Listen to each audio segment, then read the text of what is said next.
Greetings, all.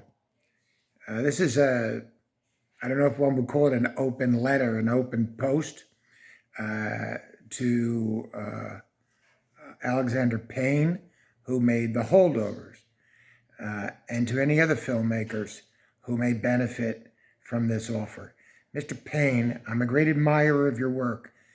If you would keep me in mind and contact me, I would be glad to look at any, first, before you go to print, first look at your films, so that I could just tell you of the problems that you can easily solve to make it a much better film. There are certain, well, let's put it this way. Your films are like chamber music, and in chamber music, you can't have screeching. And there are several points in The Holdovers where there's a screech or a sour note coming out of the violin or the cello. For example, why would Paul Giamatti, who's walking across the quad, or whatever we'll call it, the green of the school, Barton, why would he pick up a football, which costs about $100, and toss it badly, of course, miserably badly, right onto a field of snow, and then continue on his way? Why would he do that when I would never do that? When I can't think of anybody who would do that? A football is an expensive thing. You don't just throw it onto the snow and just wait another week or 2 weeks for somebody to come back and do something with it. So that's a mistake. And then he's helping the woman who's the cook. He's helping her in the kitchen, and he seems to be trying to peel a potato. Are we to believe that this person doesn't know how to peel a potato? I'm sorry, but I don't believe that anybody would ever peel a potato as badly as all that. And then it's not there's another screech, a third screech. It's not enough that Paul Giamatti, who is a physically ugly person like Charles Lawton, he's a great actor, but obviously he's a strange thing to look at. Why would he be, cursed with that face, and then still you give him this infirmity where he stinks of fish at the end of the day? It just seems almost sadistic and unnecessary.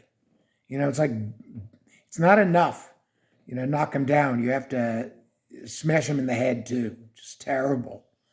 And the woman who's the cook, not only is she, I wouldn't say morbidly obese, I'd say grotesquely obese, but she's eating some sort of a breakfast, like toast with cream cheese and jam, while she's cooking breakfast on the stove.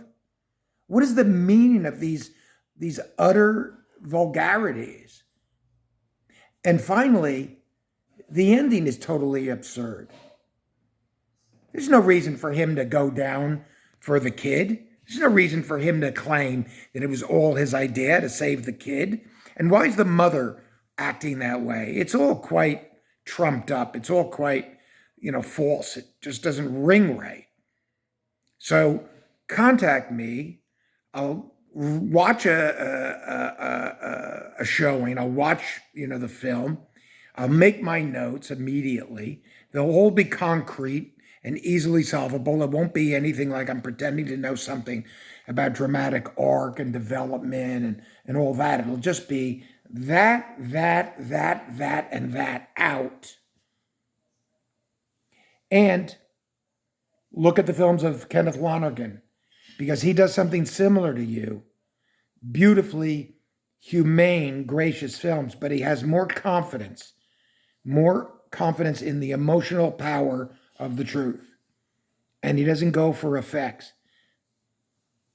Lastly, and this is not something so easily remedied, you seem to have lost your confidence, because The Holdovers is just like Sideways. There's sort of a road trip, and there's this terrible he screams like he loses it. He unnecessarily screams at a boy, just with great violence.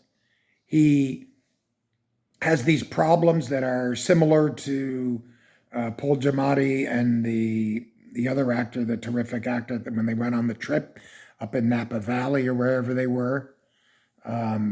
You know, as in that picture, there's a comic moment, but instead of, a naked man rushing at the car to stop him from getting away with his wallet, you have the kid, separate his shoulder. So it's almost like you're formulaically copying the structure of Sideways. That is not something that I would say I can remedy because that's a creative matter. But on these corrections, I'd be glad to do it for a case of wine. I mean, that's it. Okay. But you've got to have somebody who stops you from these mistakes. And there are always mistakes in these films. I'm looking at a TV series, and I can't believe the errors of logic that are made nowadays. I think it used to be different when it was in Hollywood because everybody went over it with a fine tooth comb. So please keep me in mind and keep up the good work, and let's go for better.